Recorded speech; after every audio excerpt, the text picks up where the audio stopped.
எல்லாமே ஆயத்தமாக இருந்தது. அதற்கு பிறகு தாவர உணவாக அந்த பழங்கள், காய்கள் அதெல்லாம் கொடுக்கிறாரு. அதுக்கு பிறகு நோவாவினுடைய வெள்ளப்பெருக்குக்கு பின்பாக அசைவ உணவை கொடுக்கிறார் என்பதெல்லாம் நான் கடந்த இதில் சொன்னேன். நல்லா யோசிச்சு பாருங்க, மனிதன் இந்த தோட்டத்துக்குள்ள இருக்கிற வரைக்கும் பழங்களை சாப்பிட்டான், கனிகளை சாப்பிட்டான், காய்கறிகளை சாப்பிட்டான், இயற்கை உணவை சாப்பிட்டான். தோட்டத்தை விட்டு வெளியே வந்ததுக்கு பிறகு அதையும் சாப்பிடலாம், மிருக ஜீவன்களை அடித்து புசித்து சாப்பிடலாம். அது அவனுடைய ஆப்ஷன் அப்படிங்கிற மாதிரி வந்து முதல்ல தேவன் கொடுத்தது நீடு, அவனுக்கு தேவையானது.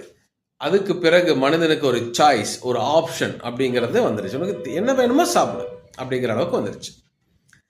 நல்லா யோசிச்சு பாருங்க, எனக்கு பசிக்குது, ஒரு ஆப்பிளோ ஒரு ஆரஞ்சோ அல்லது ஏதோ ஒரு பழத்தை நான் என் வீட்டை சுற்றி இருக்கு, நான் வந்து பறித்து சாப்பிட்றேன். அதே போல தான் ஏதேன் தோட்டத்துக்குள்ளே இருந்தாங்க.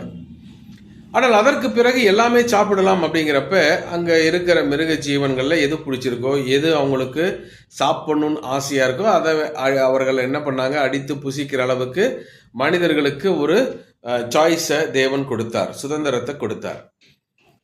அப்போ சின்ன சின்னதை வந்து அவங்களே பிடிச்சு உடனடியாக எடுத்து சமைச்சு சாப்பிட்டாங்க. அடுத்தது பெரிய பெரிய மிருகங்களை துரத்தி போய் வேட்டையாடி சாப்பிட வேண்டிய ஒரு நிலை இருந்தது. அப்போ அதுக்காக அவங்க பிரயாசப்பட வேண்டியிருந்தது. யோசித்து யுக்தியாக அதை பிடித்து சாப்பிட தன்னுடைய ஞானத்தை பயன்படுத்த வேண்டியிருந்தது. சில மிருகங்கள் எதிர்த்து தாக்க வரும் அப்படிங்கிறதுனால ஆயுதங்களை தயாரித்து அந்த ஆயுதங்களை கொண்டு பாதுகாத்து கொண்டு வேட்டையாட வேண்டி இருந்துச்சு. இப்படிலாம் பல காரியங்களை தாண்டி தான் மனித இனம் வளர்ந்திருக்கிறது.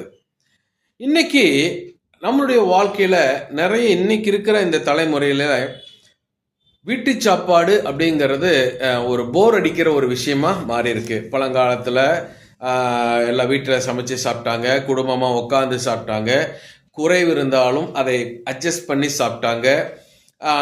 அடுத்தது வாலிப பிள்ளைங்களுக்கு கொஞ்சம் நிறையா கறியெல்லாம் போடுவாங்க, ஏன்னா நல்லா அடுத்த தலைமுறை அப்படின்னு.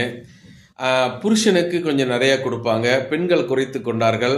காரணம், குடும்பத்துக்காக இவங்க உழைக்கிறார்கள், அடுத்து பிள்ளை வளரக்கூடிய பிள்ளைக்கு நல்ல சக்தி பலன் வேணும் அப்படிங்கிறதுக்காக இப்படி ஒரு குடும்பங்கிறது ஒரு சிஸ்டமேட்டிக்காக இருந்துச்சு.